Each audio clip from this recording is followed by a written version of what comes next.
Hello, Star Family. Welcome to another month. I'm Michael. This is One Sky Astrology. And we're going to be looking at the lunar cycle starting with March 10th, new moon, March 10th, 2024. And we're going to look at that as it's happening on the Pisces Aquarius cusp, building toward a Virgo full moon March 25th, and then around to eclipse season for a big eclipse on April 8th. We'll look at all those charts. That's the next new moon. We'll just take a sneak peek at, but we'll look at the whole lunar cycle this video. I got really sick last month and I didn't make a video. And in a fever dream, I saw a new format for videos, and that's true actually. But it also true is that this month's new format and kind of moving forward, it'll evolve, I'm sure. But we have a new format, and I wanted to say just that that's the result of feedback from a community member. So thank you, Marcella, for the suggestion. And thanks to everyone else who has to watch while I get my sea legs with the new format. Like, I did my notes differently this month, and, we'll see. It could be a little awkward at first. But here's the sky. Here's the sky. We'll get there. On March 10th, 2024. We have a new moon between Aquarius and Pisces, and it's flanked by Mercury, Neptune, and Saturn in a nice rolling conjunction. This is a pretty weird degree of the sky. I kind of want to say a couple things just while we're here. That the degree is close enough to the main stars of Aquarius that I find it very cuspy. Pisces is a little bit different. It's a little weird. Unlike most beta stars, beta Pisces, which is, let's see, this guy right here. Beta Pisces isn't considered a main star. Like, if we contrast that to Aquarius, beta Aquarius, Sud is the brightest star in that constellation. So we're thinking about Pisces and Aquarius border a little differently when we recognize that. We could say that Pisces extends here, but we also have to consider that these stars of Aquarius are very close to the ecliptic, and so continue to be important. There's room for nuance. I think at best we can consider it to have strong Aquarian energies and also to be of the nature of Pisces. So I read it as a cusp. But just to move on from that, we do have Venus here in early Aquarius, joining Saturn in those stars. We have Mars and Pluto in Capricorn, and we actually have to go back to Pisces for the rest of it. There's almost no activity at this time on the other side of the sky. We have a conjunction between the comet Chiron and the North Node. Eris is moving up into Pisces proper, having the trajectory of Eris would be having come up this way through Cetus. So she's been in the degrees of Pisces for as long as we've watched her, since her discovery in 2006, but she's never been in the territory of Pisces proper. Anyway, we have Aries with Jupiter and Uranus, and then we do have all the way around in Virgo the south node of the moon, worth mentioning. So yeah, let's look at the charts. We have a new moon. This is literally just the 2D chart of the 3D sort of planetarium view that we just looked at. So before we look at any of the chart dynamics, I just want to say that the energy of this phase, the new moon phase, when the sun and moon come together every month, is a very low-key, low-energy time where we're thinking of it somewhat as a seed of an intention, a seed of an intention. The intention is the intention for the cycle. The new moon acts as a little bit of a natal chart for the cycle, so we're seeing what wants to happen here. So just to take the temperature of this chart, there's lots of energy in like the later zodiac. Like if we start the zodiac with Aries and we think of it as moving around in its evolutionary story, this is Pisces. That's sort of the end of the road, and we have a lot of energy here in very kind of late journey energy. So there's going to be depth here. There's going to be a sort of like maturity of theme, and then a need to balance the social themes of Capricorn with the individual, and equally social to Capricorn. We can say Capricorn is work and societal contracts and law, and Aquarius is that journey of individuality that we make through all that within society and as a collective. It's important we do this together. I'll actually be looking a little bit more at that concept later in the video, so I'll just kind of put a pin in it for now and say that Pisces, where the overwhelming majority of the energy is kind of taking place. This is the backdrop for most of the activity this month. It has to do with a deep connection to the boundless. Pisces is beyond connection, beyond themes of social connection. Pisces connection is like a connection between two discrete things, and in Pisces, all is one. So we have a balance between these kind of late stage, like working and collective and societal energies, and where everything kind of falls apart and where the rubber meets the road between us and spirit. But I don't want to get ahead of myself.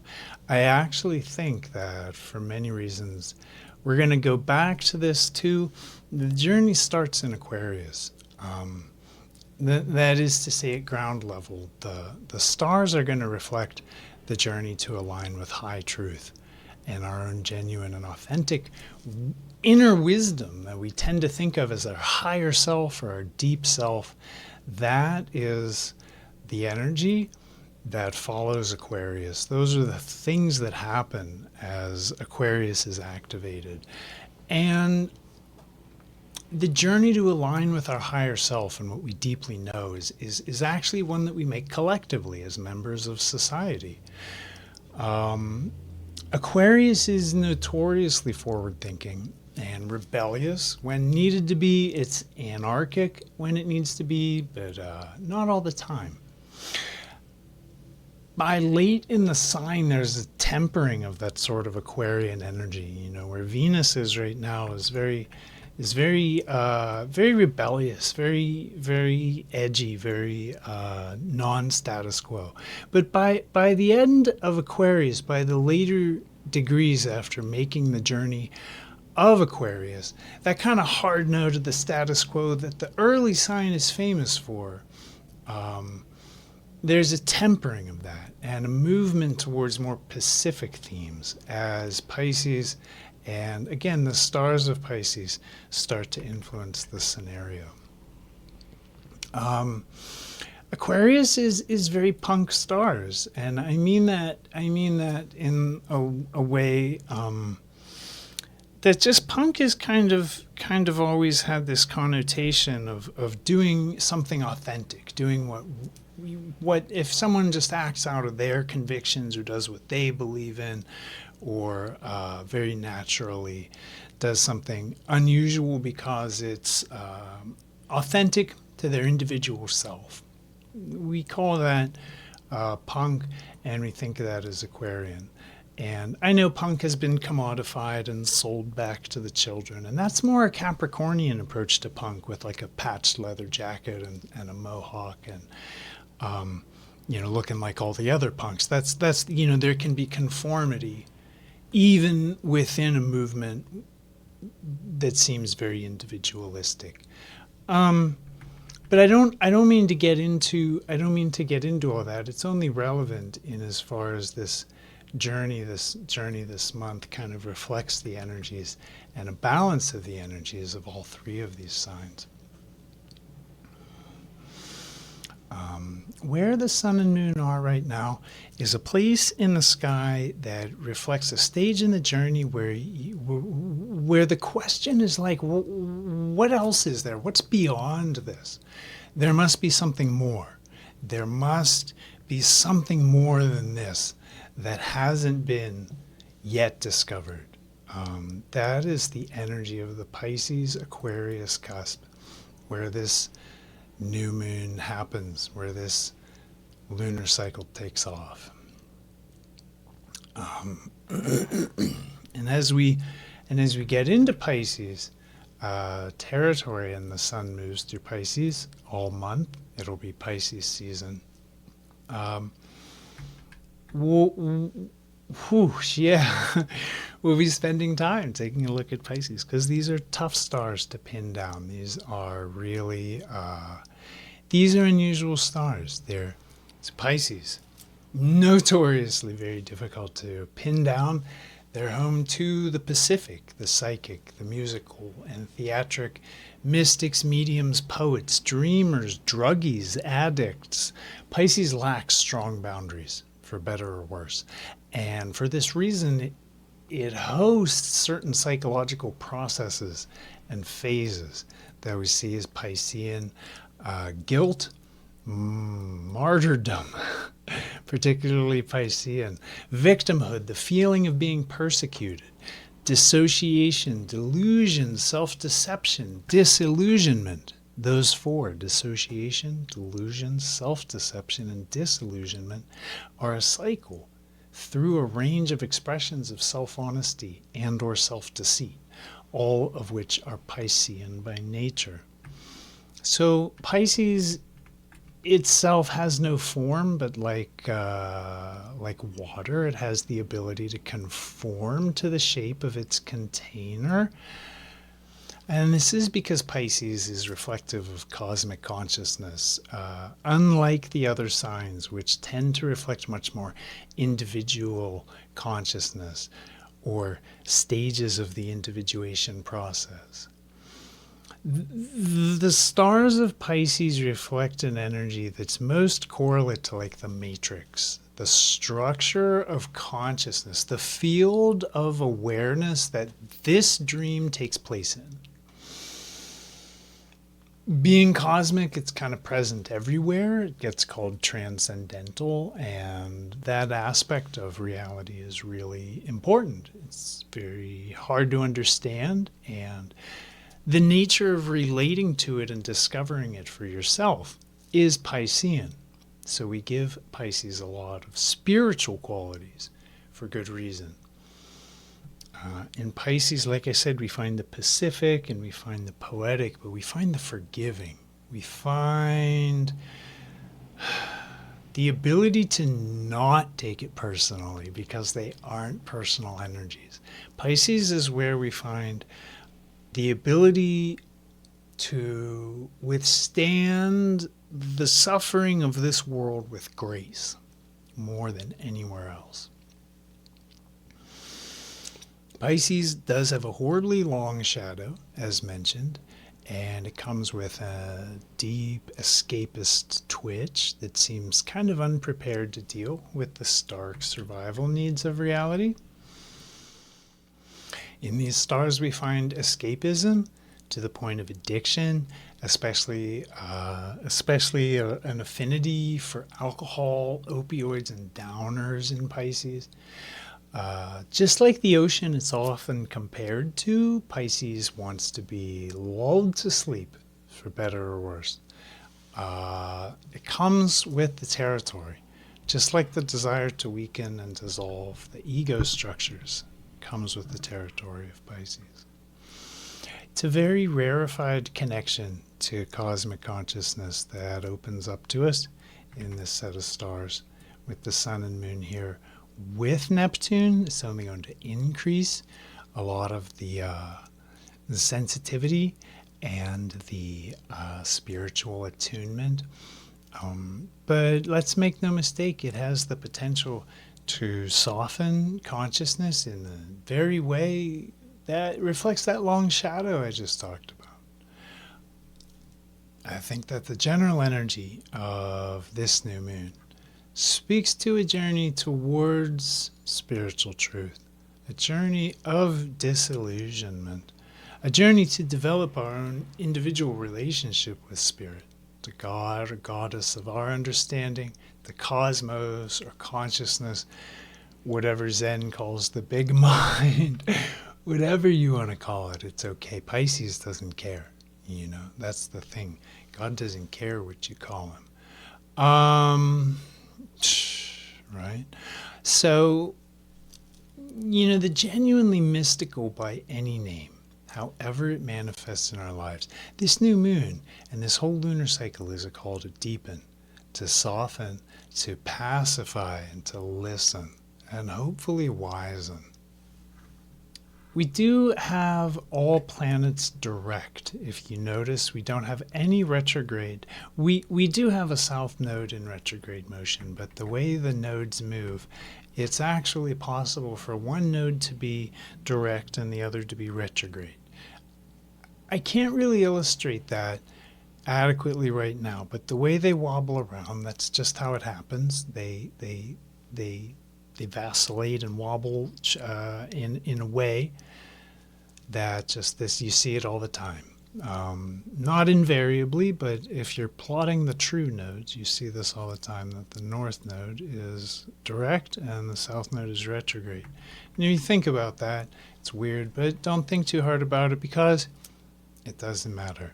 What does matter is that all the planets are direct. So until Mercury goes retrograde after the full moon, what we have is a chance to really feel empowered to make forward progress, forward motion. It's kind of a full speed ahead signature that there won't be as much getting snagged or caught up in the retrograde prerogatives of these forces. They won't be so interested in wrapping up loose ends. It's more just future forward, looking forward.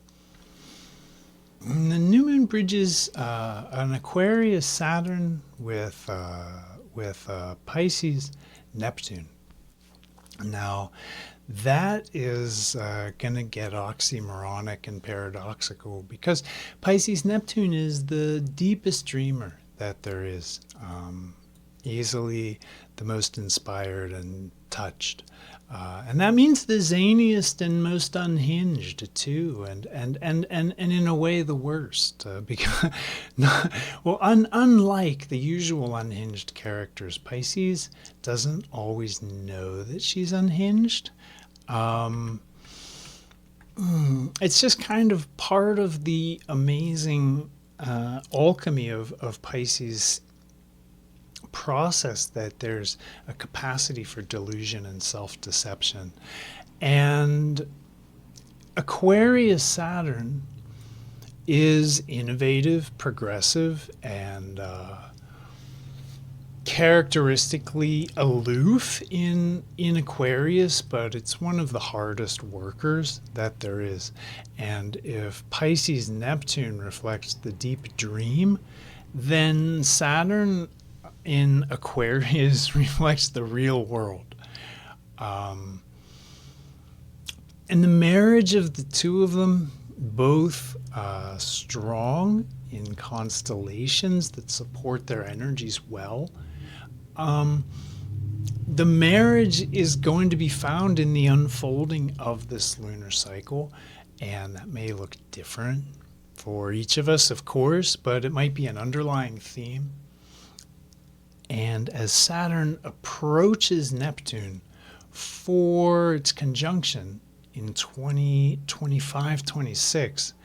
I believe it makes first contact July 2025. These energies and how they balance will continue to be important. Saturn is the pragmatic, the practical, the grounded, and the real. Neptune is the abstract, the nebulous, the dreamy. Very divinely inspired, but decidedly different than Saturn's ground level, visceral, physical structure.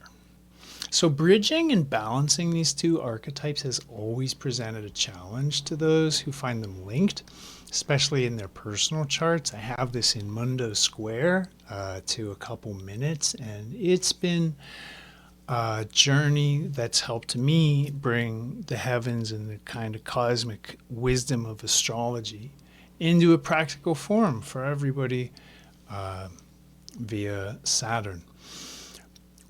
When the challenge is met by people in their personal journeys, or just the sort of mundane challenge that the transits portend, when that challenge is met, the power of Neptune synergizes with the power of Saturn.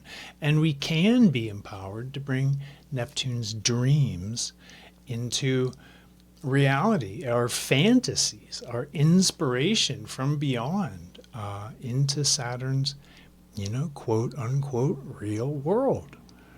The world of streets and bricks and work and groceries and practical everyday stuff. Usually those are two different worlds. The waking, working calendar, Saturn, and the world it breeds is so different from our vividly unreal nocturnal adventures, correlate to Neptune here. This cycle in the next few years is going to see dreams brought into reality, which I encourage people to take part in constructively, because Saturn and Neptune will meet in Pisces, and Saturn is weak in Pisces, and Neptune weakens whatever it touches, and Neptune will be strong in Pisces. So Saturn is like social contracts, law, community, and a lot of good things that we tend to take for granted. And this will be important to understand the alchemy of as we move towards 2025, 2026, so that we can channel these powerful flows most beneficially, most constructively, with wisdom. There's another wild formation. Just that whole formation, thinking about the alchemy of balancing Neptune and Saturn on the cusp of Pisces and Aquarius. That's quite an alchemy in and of itself. There's another interesting formation here that does jump out with the same ferocity. I want to call everyone's attention to the closest aspects that we have going on in the chart. You'll see that these 0 degree and less than half a degree aspects all involve Uranus and Mars.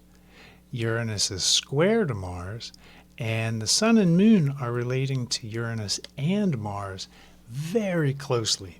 This will show. This will, there's no avoiding this. So we can try to understand it. Of course, we're talking about this square and Aries Uranus and late Capricorn Mars. So now let's take our time. All right. So this is a genuinely interesting formation, but this one mostly because of the closeness of the aspects. Mars and Uranus are an unruly combo, but they're very lucky. And this energy supported. The energy supported is not going to be the energy of doing what we're told. It's the kind of energy that could be difficult to balance.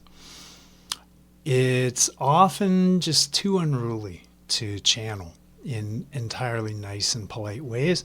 And Saturn should help with this. With his Saturn's actually making stellar connection to both bodies via his placement in Aquarius. That's a connection to Uranus, and his rulership of Mars because Mars is traveling through Capricorn. So there's no contact by aspect. I'm talking about the sort of like stellar resonance, the sort of holographic resonance that kind of permeates charts. There is a connection to Saturn, which could help, should help. But this is the energy of a great leap forward, a mighty coiled spring releasing. And Uranus in Aries wants to surge forward in brave new directions.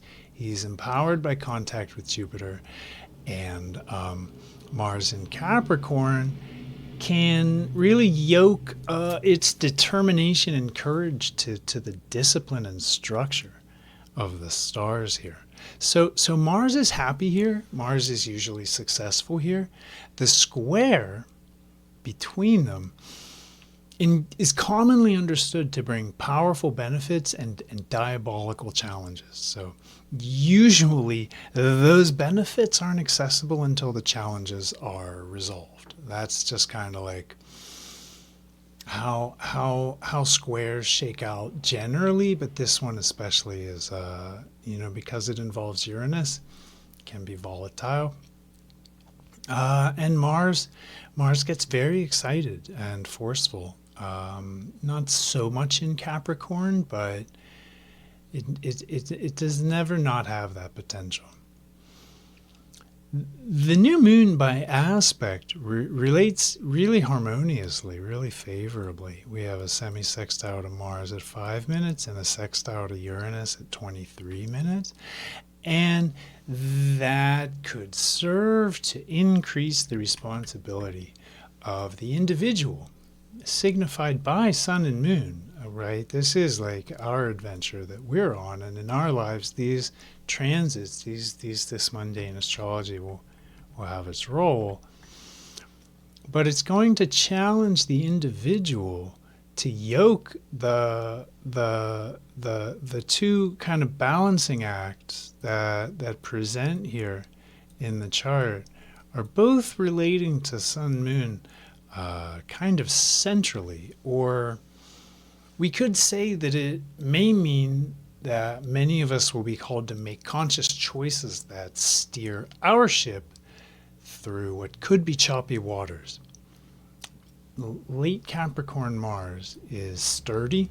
It's sturdy, but it tends to flow. Like if we think of Capricorn as the goat fish, Pluto here is in the part of Capricorn that is goaty.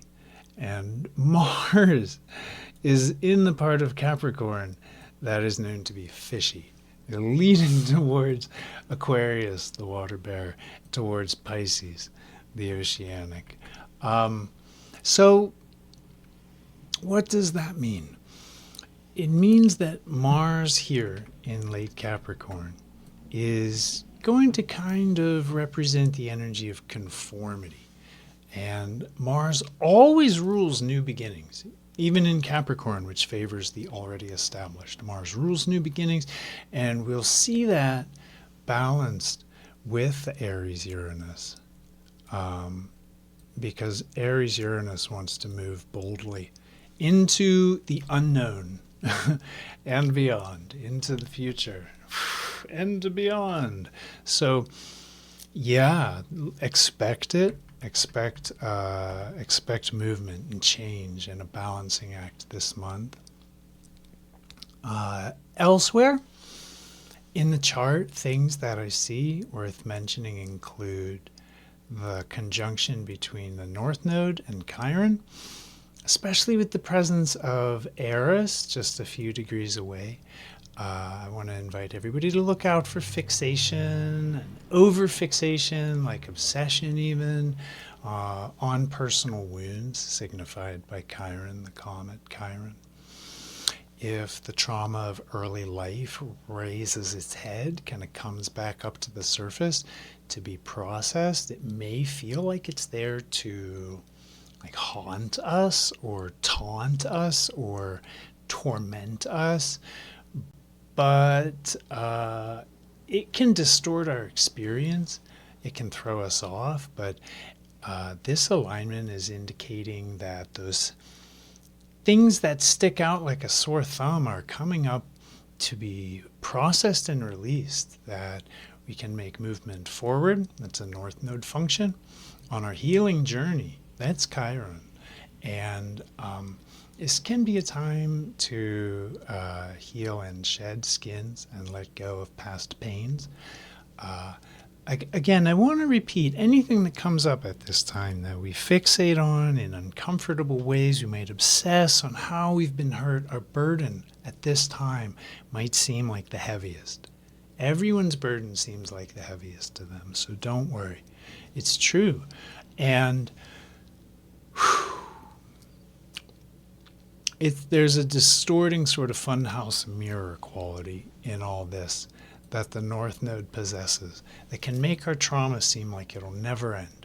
So just be aware of that.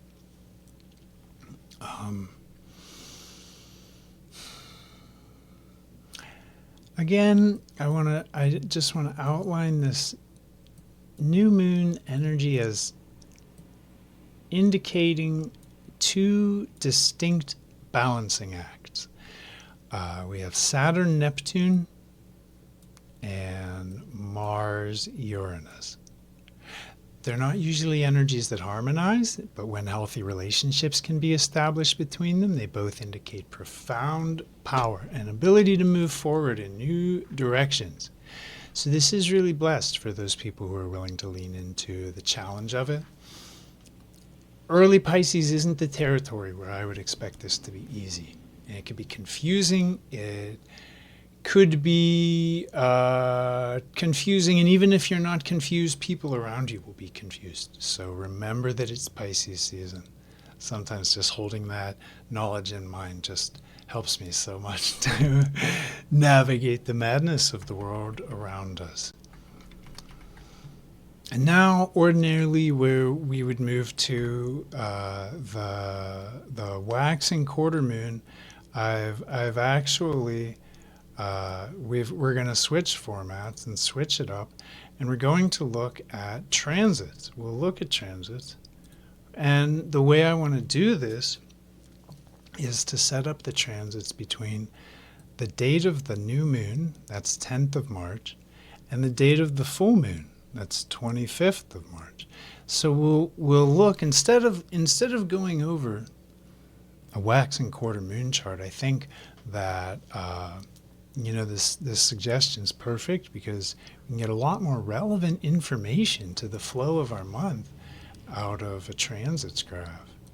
So, this is all new. Hang tight, bear with me. I want to call first the attention to the idea that most of the planets that we see making aspects, they're inner, faster-moving planets. It won't invariably be that way, but that's most of what we see at this time. And often they'll be applying those aspects to slower-moving outer planets. If you know enough about astrology, you know that makes sense. That's how things work. But if you notice it here, don't worry. We're looking at all the aspects. We're not just looking at inner planet aspects to outer planets. We'll look at all kinds of aspects. Well, on the day of the new moon, 10th March, that new moon perfects in this time zone where these calculations were calculated local to me. That new moon happens about 4 a.m. And immediately after that, at the time that the new moon perfects, Pluto is sextile to Mercury just over 1 degree, just outside 1 degree. I think it's like 1 degree in 5 minutes if we go back and look at the chart. But what matters is the Mercury moves very fast, and by later in that day, that distance will have been covered, and Pluto will perfect its sextile to, or Mercury will perfect its sextile to Pluto. And I think this is going to bring the structure of Capricorn, because what we're looking at is Mercury here in Pisces with the moon and with Neptune. And that is a very soft, very sensitive, very wispy Mercury. We could be deep in a fairy dream or in some spiritual musings or really making some strong progress in like the hyper ethereal dimensions. But Pluto in Capricorn is going to bring a little touch of groundedness and constructive sort of pragmatism to that. And that should be good. This could also deepen our spiritual considerations. And it pits the polarity of Pluto between the kind of all is one sensibilities of Pisces. Yeah, usually the way we experience these things at ground level is that the outer planet effect is felt as an effect on the inner planet part of our conscious psyche. So Mercury, of course, governing thought, left brain rational thought and communication. Pluto generally deepening and intensifying and polarizing what it touches. So you just have that general effect. Moving forward to the 14th, we have the beginning of some contact between Mars and Eris, and that perfects on the 15th and is going through to the 16th.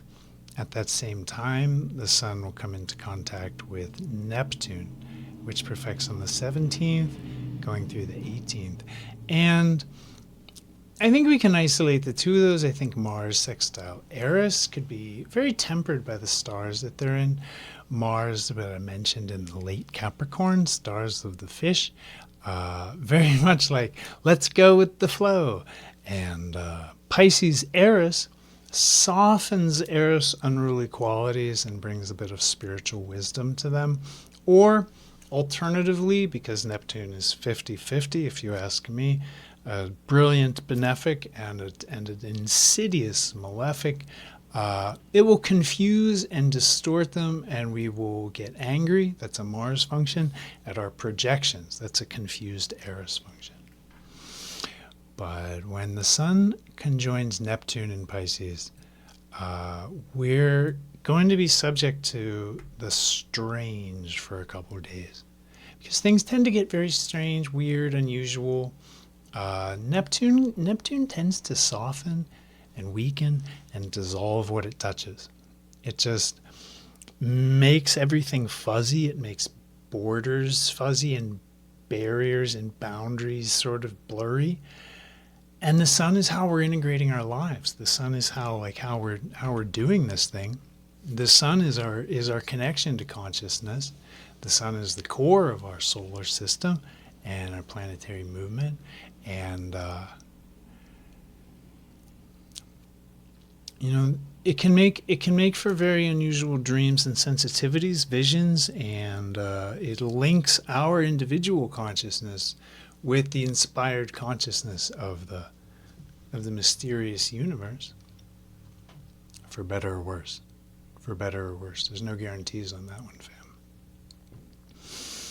And then moving forward, we do have as we move forward towards the 21st, we have two contacts in rapid order on the 21st. So between the 20th and 22nd, we'll have Sun sextile to Pluto and Venus conjunct to Saturn. I think that the two of these, the Sun will be conjunct Neptune at the same time. It's sextile to Pluto. And Pluto is, as we mentioned, it's in earliest Capricorn, like very, very Sagittarius cusp, very goat energies.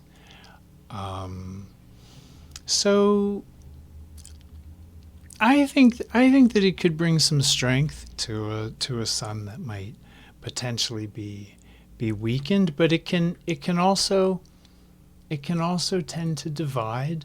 Pluto tends to divide. And Saturn can tend to darken Venus' sense of appreciation, where I think we'll probably end up talking about it a little later. But when Saturn and Venus get together, there can be a dampening of what would ordinarily be, nice and appreciative, nice and Venus's word is just nice. Venus is nice. It's very nice, and Saturn brings a sort of heaviness and a sadness that overwhelms, and we can become, when Saturn conjoins Venus, divorced from our ability to appreciate. And in this case, we see Venus and Saturn in Aquarius. So this could be anything having to do with social roles in this stage of Aquarius. It could be anything having to do with just our friend group, our peer group, our social group. We could have a hard time at the time of, this is the 21st of March that these perfect, and we could be having a hard time just for a couple of days as our sun is polarized by Pluto, and our ability to appreciate, signified by Venus, is oppressed by Saturn. And Venus and Saturn get along, but don't get me wrong, Saturn just oppresses everyone. That's his special medicine, and that's how we learn, by contact with Saturn. He's an oppressive force. We kind of close out this 2-week cycle and head towards the full moon on the 25th with a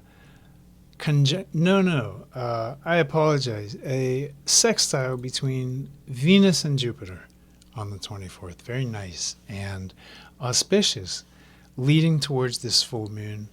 I think Venus sextile Jupiter is, Venus will be in Aquarius and Jupiter will be in Aries with Uranus. So there's a very forward thinking, a very future forward motion that hopefully will carry into and affect the full moon, because this full moon is an eclipse, and it's a penumbral eclipse. But on the 25th, we do have the North Node and Sun about just 10 degrees from each other, and South Node and Moon likewise 10 degrees. So the Moon will be in the shadow of the Earth. But before we talk about that, I want to just say that the full moon when Sun and Moon oppose, that happens once a month. It's a time of manifestation and fruition. It's a time of high energy where things tend to be dynamic and electric and very charged. So when we look at this full moon, I want to call attention to a couple things. The first is that the Sun and North Node are in Pisces, and the Moon and South Node are in Virgo. And that's going to create a natural pull toward the nebulous, toward the unknown. There could be potential obstructions to logic and reason. There could be problems with critical analysis. But all is not lost, because the nature of this eclipse, even though it may pull us away from reason, it may eclipse and obstruct our ability to rationalize, and it may pull us increasingly toward the nonsensical and nebulous and dreamy. I'm going to go back to something that I used to do, which for every eclipse is to analyze Bernadette Brady's serocycle data. And she would analyze each serocycle, and I've often found her interpretations helpful. But occasionally the community and I have found them erroneous in that the data doesn't match the number of the Saros cycle doesn't even match the eclipse series that she's talking about when you start to look at other sources of data. But when she's right, woo, it's a good one. So we're just gonna incorporate this data because I've seen her be right way more often than I've seen her be wrong. So so it goes, and this eclipse between Sun North Node, Moon South Node, this eclipse is from a Saros series that we know the qualities of. To paraphrase Bernadette Brady, the hallmarks of this Saros series are inventiveness and flashes of genius. There can be intuitive leaps, insights, good ideas, visions, or vivid dreams. This newfound inspiration can pull individuals away from their social life or relationship, thereby causing strain in their private life. This can be a time when individuals need to be more free, if only for a few weeks. All right, that was the paraphrasing of Bernadette Brady. So this could be weird. I mean, it's deep Pisces season. Mars, Venus, and Saturn in Aquarius. Like, it's weird. Trust me. It'll be weird. And if it's weird in visionary ways, then this may well be the deep mind reaching out to us, inspiring us. I think we can expect to go out into deep waters this month and see others affected by the same deep, weird, unpredictable clarion calls from their higher self. That's that Aquarius factor that I just mentioned. And remember, this new moon happened on the Aquarius cusp. All the deep, weird, unpredictable higher self language applies. But happy Pisces season. Happy Pisces season, Star Family. I want to mention that the moon is connected only to the outer planets. If we look here in the lower left, we can see conjunctions. Aspect to Uranus, Neptune, and Pluto, which are reflected here in the chart as the only relationships that the moon's making. And that could speak, just like the Saros cycle, Saros series data, it could speak to deeper processes that are happening in the individual consciousness, signified by moon. Moon is always going to be reflected in the individual journey more than any other. And this is going to connect the individual journey at this time to processes of unearthing subconscious, unconscious, sub and unconscious, like chthonic wisdom and transcendental spiritual wisdom as well. So from all deep directions, we can look for that conscious connection. There are some groups of conjunctions affecting the full moon. We have Mercury with Eris. We have the Sun widely with Neptune. And we have Venus with Saturn. All of this combines to produce, and I should note too, that we have this real upbeat duo here in Aries. The combination of Jupiter and Uranus is awesome. But Eris, Mercury, Neptune, Sun, and Venus, Saturn, just the combinations of those inner and outer planets are given to tendencies towards darkness in thought and emotion. And in the case of the North Node, also with Chiron, we see all these groups of conjunctions that indicate the potential there for obsession over wounds or wrongs done us.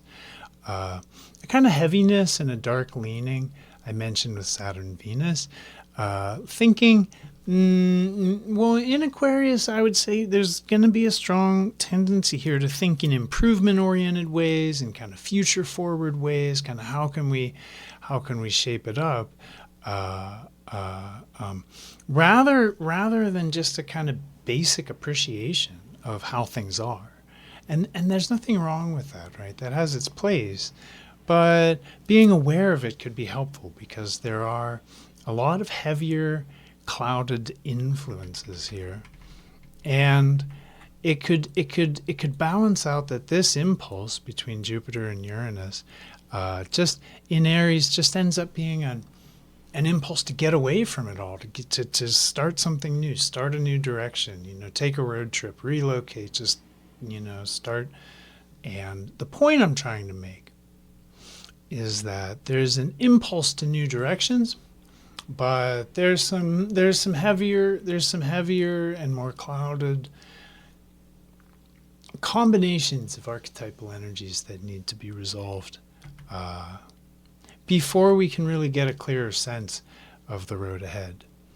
But this full moon and the insights that it brings,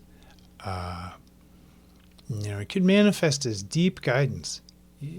All this could manifest in the light of this eclipse and the Saros cycle as deep guidance relative to the way forward. So if you have those impulses, those itchy impulses, they're signified by Aries, signified by Mars in Aquarius, to make the leap, to move forward, I would say at this time, I would say wait and see what kind of insight or visionary or so what speaks from the deep ocean of consciousness to you during this eclipse series, because the eclipse series will be not just this full moon, but the next new moon as well. And with that, let's move on. Let's get to the transits that come between the full moon and the next new moon. We'll look at the rest of the month as it's breaking down.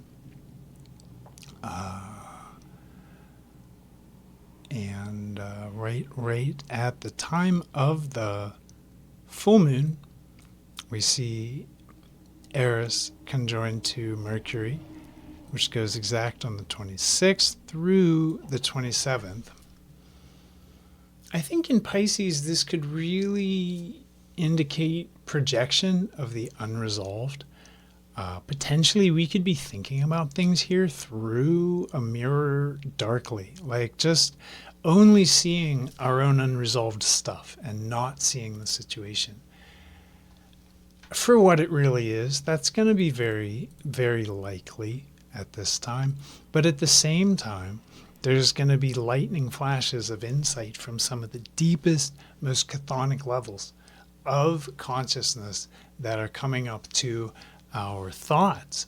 They could be unusual and they could be rare, but in light of this eclipse series, and keep in mind that this whole transits graph happens between the two eclipses of that Saros series. Both eclipses are of the energy, the nature of the energy of that Saros series. The 27th through the 29th sees Venus sextile to Uranus. Venus sextiles are always very nice. She gives a great blessing through the sextile. And this could be appreciating unique things. Could be unexpected connections. Could be inspiration regarding movement in new directions. It could be inspiration regarding success. There can be new relationships that form under this influence. In the mundane astrology, that's not so much a thing. It's more when that's something that more happens when a person's Venus is contacted by Uranus, transiting Uranus, that they may be really attracting the energy of like new and unusual relationships. With this Venus sextile to Uranus, we see Venus just entering Pisces, so in the same area of the sky that the new moon was in, and Uranus just leaving, getting ready to leave Aries and make his migration into Taurus. I think these energies could really balance each other in nice ways and lend some unique insight to some of the confusion that Pisces tends to represent, and Venus also does really well in pair with Neptune, which she'll be in the degree of conjunction of for that. So I would expect this time around 27th, 28th, 29th, and then this will kind of carry because we don't really have anything going on transit-wise until April 1st when Mercury goes retrograde, stations retrograde. I think this Venus Uranus could just help us appreciate some of the weirder, more unique things about in Pisces with Aries. I mean, it could be anything, honestly, Venus in Pisces. But it could, with Neptune, we could appreciate love. We really could appreciate the things that we really love, and we could, if we're in good relationships that reflect that kind of true love that Neptune and Venus in Pisces are famous for, I think we could deepen that or take it in new directions through the alchemy of Uranus in late Aries. We could really find new ways to express old and deep love. That'd be an ideal expression. It'd be an ideal expression of this transit. And then we have Mercury breaking the spell, breaking the forward motion spell by stationing retrograde. I don't want to say too much about that. It's so different for everyone that it's, if you know what it is for you, then bam, on the 1st it happens. Some people were born under Mercury retrograde. For them, Mercury retrograde is like, oh, things are normal now. Other people unaffected by Mercury retrograde. So some people it's one way, to other people it's another way. It's all very, very individualistic. We have a series later in this month of transits where Venus does conjunct Neptune. Venus also sextile Pluto at the same time, and the Sun hits perfection with the North Node and perfectly opposite the South Node.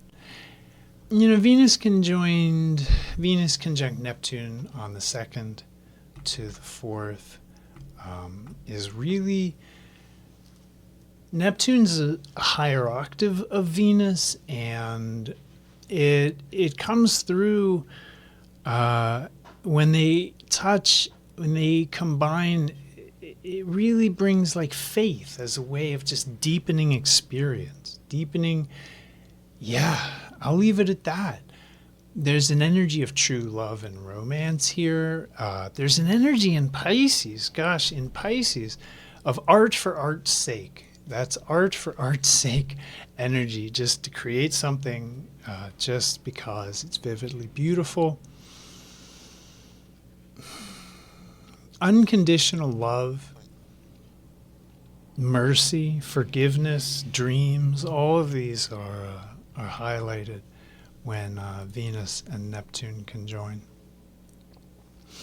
And when we have the Sun in relation to the nodes, getting its exact contact in,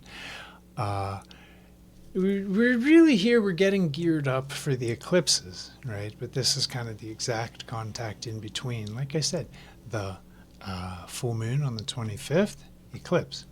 The new moon on the 8th, eclipse. But the exact contact between Sun and nodes is happening on the 4th and 5th. So what does that mean? A North Node Sun in Pisces might be pretty driven, but not exactly sure what it wants. It might want something until it gets it and then realize it doesn't want it. It might not get what it thinks it wants, or it might not be able to conceptualize what it is that it wants, only knowing somehow that it's driven forward towards some unknown destination by a fixation bordering on obsession. Some people experience exactly that. In any other sign, there could be a roadmap we could follow, but in Pisces here, all we can say is that these processes and other Pisces processes are likely. That's where the Sun and North Node are conjoining here in Pisces. and the Sun and South Node make their exact opposition the next day. And then we have another Venus transit. Venus sextile Pluto. Venus will be in early Pisces at this time, having passed Neptune, very close to Neptune. And Pluto will be moving very slowly through early Capricorn. So what does that mean?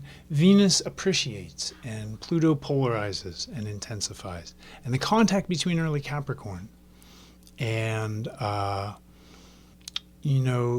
Pisces could highlight the contrast between kind of corporate conformist interests, that's Capricorn, and the kind of interests that Venus represents here, which are very humanitarian, very spiritual, very universal love oriented interests. This could pit the two of them to find a balance and strike a dialogue between each other. The sextile is harmonious, but there's usually a choice that needs to be made to balance the two energies. So as we look at this last transit here, I think one good way to look at it is going to be bringing some of the experience, some of the Plutonian experience from Capricorn, influenced by Capricorn, towards Venus in Pisces, and that could bring depth. It could bring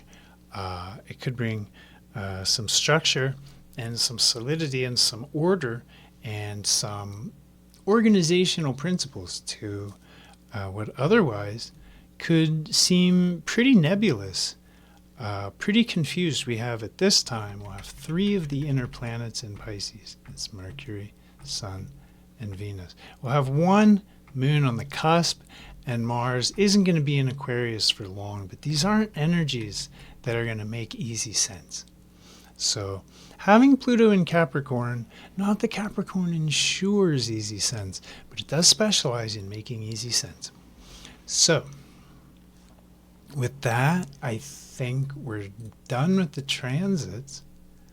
I want to put all that aside and look at the next new moon.